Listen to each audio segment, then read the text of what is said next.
Children, we have studied about many things related to the Constitution. Fundamental rights, fundamental duties, rights, many things. But here we will talk about directive principles. So first should be there meaning of the directive principles. The meaning क्या है? The directive principles are the guidelines to be followed by the government in the governance of the country. यानी directive principle नाम से ही clear है. Directive principle that principles that's are giving directions, यानी वो principles जो डायरेक्शन देते हैं, दैट इज डायरेक्टिव प्रिंसिपल्स. तो मीनिंग क्या है? Guidelines to be followed by the government in the governance of the country, यानी गवर्नमेंट को कंट्री को गवर्न करते समय जो रूल्स जो गाइडलाइंस फॉलो करने चाहिए, that is given in the directive principle. In Hindi it is called नीति निर्देशक तत्व. I think it is my personal view that these type of term you should know in Hindi also. तो Hindi meaning क्या है इसकी? नीति निर्देशक तत्व, यानी गवर्नर कंट्री को गवर्न करने में जो ऐसे प्रिंसिपल्स जो हमें डायरेक्शन देते हों, that is called directive principles. It is given in part 4 of the constitution. Okay, and under article 36 to 51 the directive principles are not a substitute for law of the country. ये कोई कानून नहीं है. They are called directive principles because the government has to take them into consideration while making laws. यानी ये क्या है? Government जब कानून बनाती है, when the government make the law, कानून बनाती है, उस समय वे इन डायरेक्टिव प्रिंसिपल्स को ध्यान में रख करके कानून बनाती है. These principles contain Lofty ideas, deep human thoughts, belief and knowledge. These principles are not found in any other constitution of the world except India. If anybody of you are thinking that you will move to the administrative service like IAS, PCS, SSC, then you should study this chapter very well. Not this only, actually all the chapters of history, civics, but civics part is very important for this. So please you give attention if you are interested in these. Sources of directive principles. अभी आपको sources तो अभी दिख गया. It is only in the India and Ireland constitution. So in Indian constitution it is taken from Ireland constitution. Okay, यानी ये Ireland के constitution से इंडिया के कॉन्स्टिट्यूशन में लिया गया है. Okay, now the first point, the constitution of Irish Republic which contains principle of social policy for the guidance of legislature. It is the source of directive principle. Second is the Declaration of Rights of Men and Citizens, Revolutionary France. Now the next source is the idea of Mahatma Gandhi.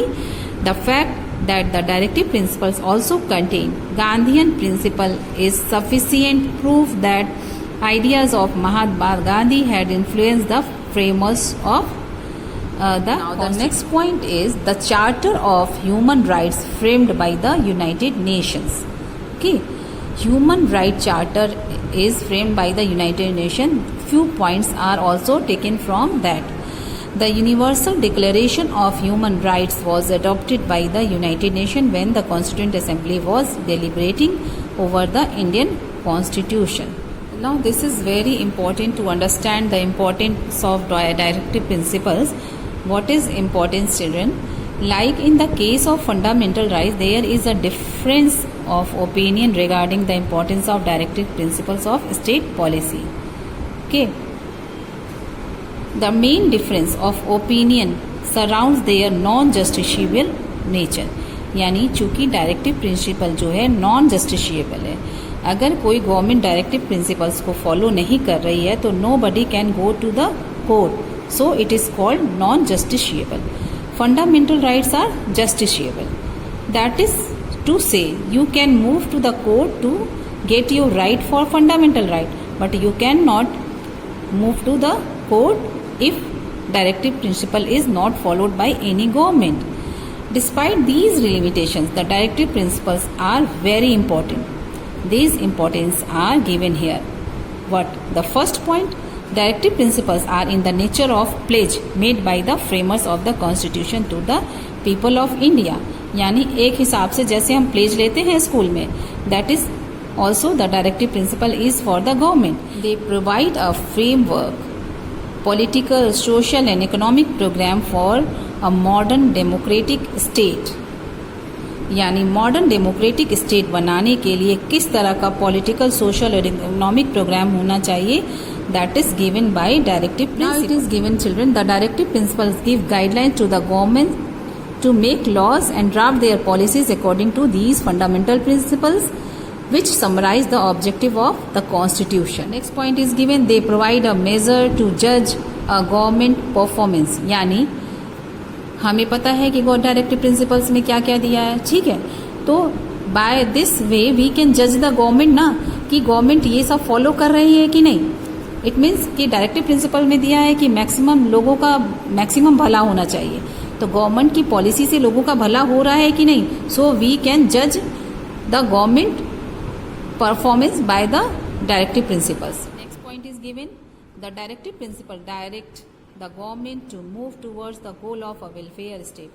यानी next point is given, direction देती है कि एक welfare state की तरफ, welfare state में जिसमें ज्यादा से ज्यादा लोगों का भला हो, यानी उस तरफ गवर्नमेंट ये डायरेक्शन देती है कि एक वेलफेयर स्टेट की तरफ, वेलफेयर आइडियाज ऑफ ज्यादा से ज्यादा लोगों का भला हो, इक्वालिटी, उस तरफ ये गवर्नमेंट जो है इनका काम इस तरह का फ्रेमवर्क, यानी प्रियम्बल में the ideas of justice, liberty, equality, fraternity जो मेंशन किया गया है, इसको फॉलो किया जा सके. यानी प्रियम्बल में starting point is the enlighten, the educate the people of what they can expect from the politicians whom they vote to power.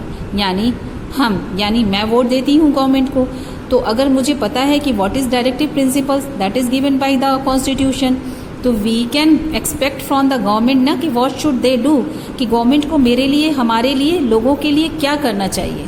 Okay. Now the next point, they provide a direction to the courts in respect of safeguard the rights of citizens. यानी court को भी ये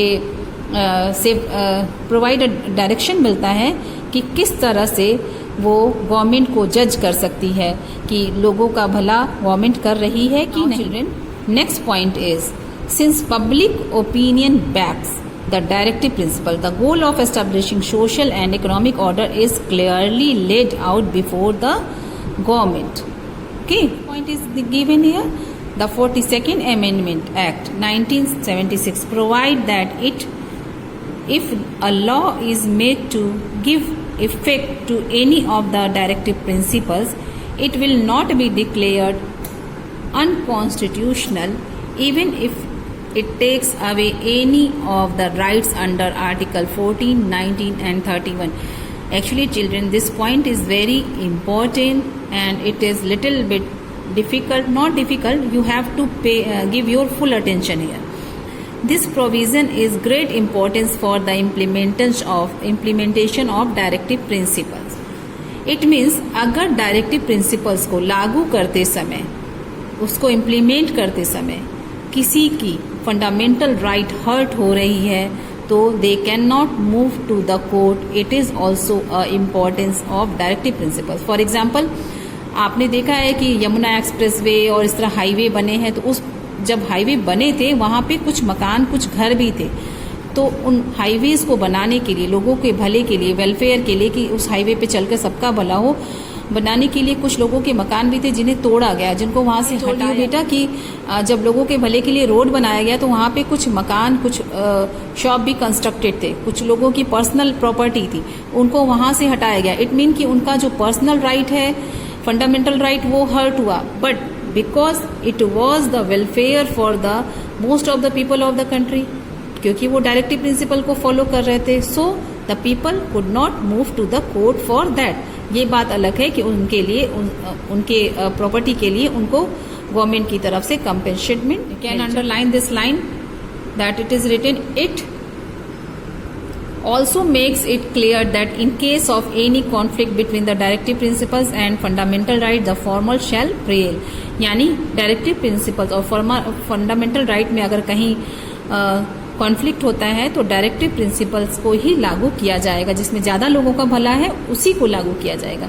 this is because the welfare of the people as a whole is of paramount importance over that of an individual. यही example मैंने आपको अभी दिया। However, the directive principles are not enforceable by any court of law in the country. This, in effect, means that the citizens cannot move to the courts of law if the government fails to implement these directives. But on moral grounds, both the government and the courts have to take cognizance of these directives. यानी ये government की duty बनती है कि वो directive principle को follow करे।